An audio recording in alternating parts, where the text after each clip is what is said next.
bò cầm cây roi thật to, bò không đi lấy cây roi ra chọc đít bò, bò đứng dậy đi ngay.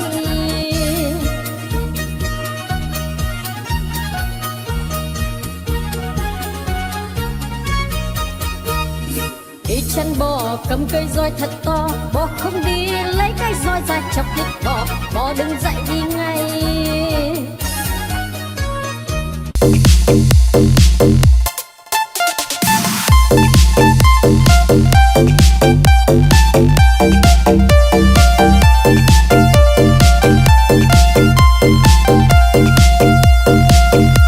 Đi cầu đi quán, đi bán lợn con, đi mua cái xong đem về đun nấu, mua quả dưa hấu về biếu ông bà,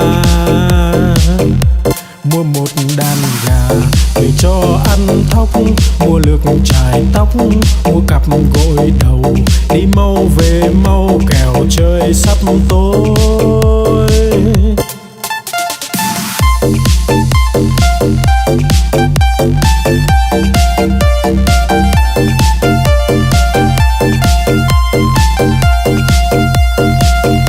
Đi cầu đi quán, đi bán lợn con, đi mua cái xong đem về đun nấu, mua quả dưa hấu về biếu ông bà,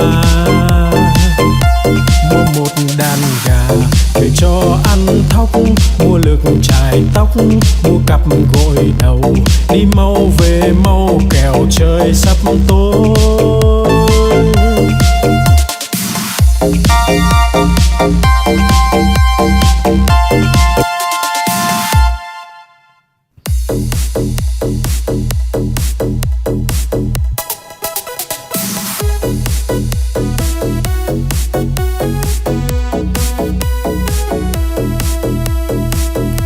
Bướm bay bướm lượn, bướm đậu nhành hoa, khoe đôi cánh đẹp rực rỡ muôn màu.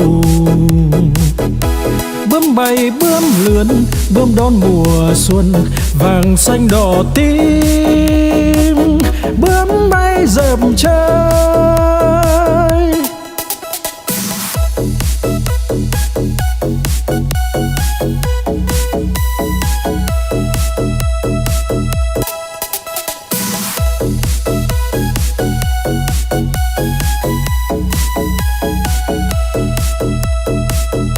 Bướm bay bướm lượn, bướm đậu nhành hoa, khoe đôi cánh đẹp rực rỡ muôn màu. Bướm bay bướm lượn, bướm đón mùa xuân, vàng xanh đỏ tím, bướm bay dợp trời.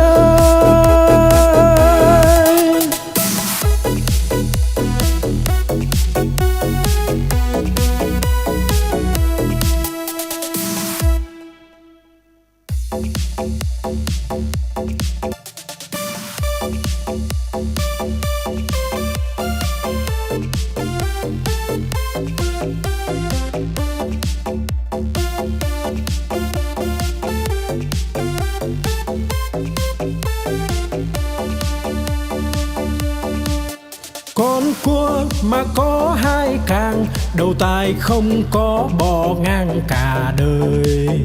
Con cá mà có cái đuôi, hai vây ve vầy nó bơi rất tài. Con rùa mà có cái mai, cái cổ thụt ngắn thụt dài vào da. Con voi mà có hai ngà, cái vòi nó cuốn đồ nhà đồ cây. Con chim mà có cánh bay, bay cùng Nam Bắc Đông Tây tỏ tường.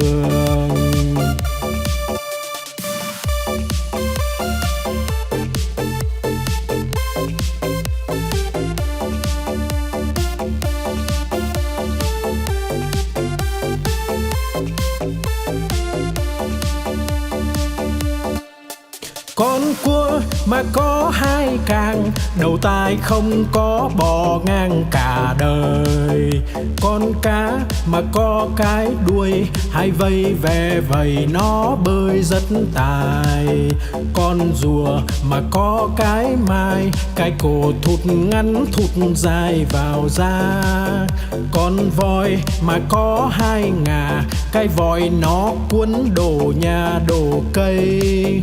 Con chim mà có cánh bay, bay cùng Nam Bắc Đông Tây tỏ tường.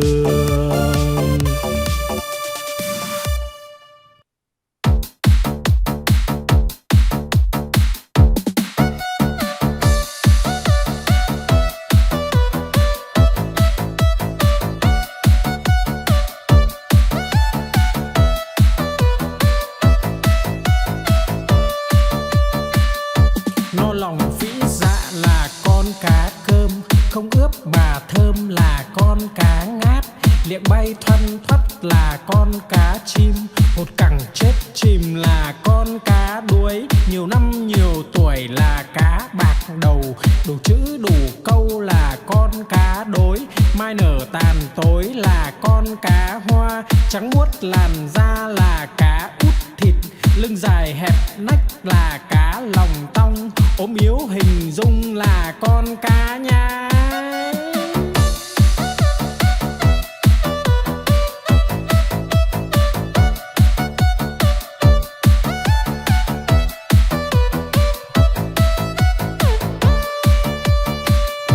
No lòng phĩ dạ là con cá cơm, không ướp mà thơm là con cá ngát. Liệng bay thoăn thoắt là con cá chim, hột cẳng chết chìm là con cá đuối. Nhiều năm nhiều tuổi là cá bạc đầu, đủ chữ đủ câu là con cá đối. Mai nở tàn tối là con cá hoa, trắng muốt làn da là cá út thịt. Lưng dài hẹp nách là cá lòng tong, ốm yếu hình dung là con cá nhái.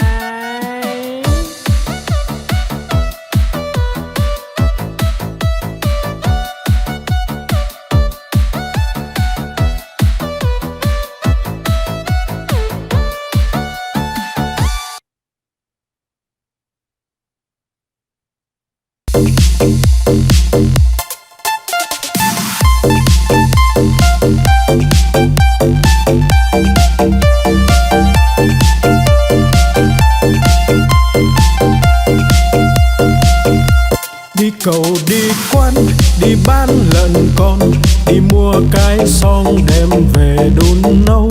Mua quả dưa hấu về biếu ông bà, mua một đàn gà để cho ăn thóc, mua lược chải tóc, mua cặp gội đầu. Đi mau về mau kẻo trời sắp tối.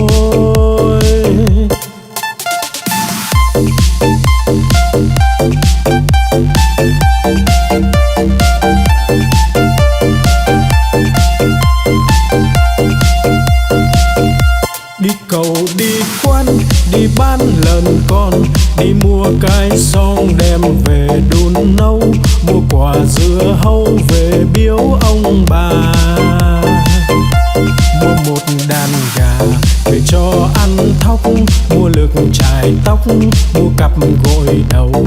Đi mau về mau kẻo trời sắp tối.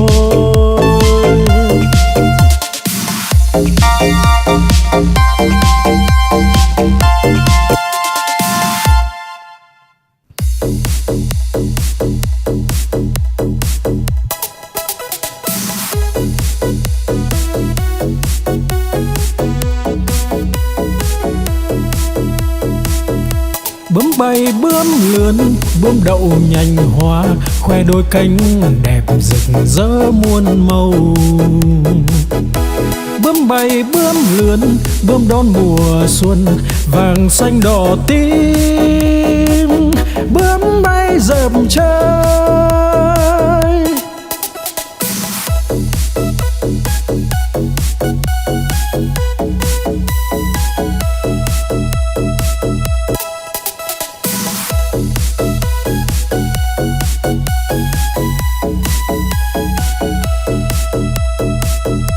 Bướm bay bướm lượn, bướm đậu nhành hoa, khoe đôi cánh đẹp rực rỡ muôn màu. Bướm bay bướm lượn, bướm đón mùa xuân vàng xanh đỏ tím. Bướm bay rợp trời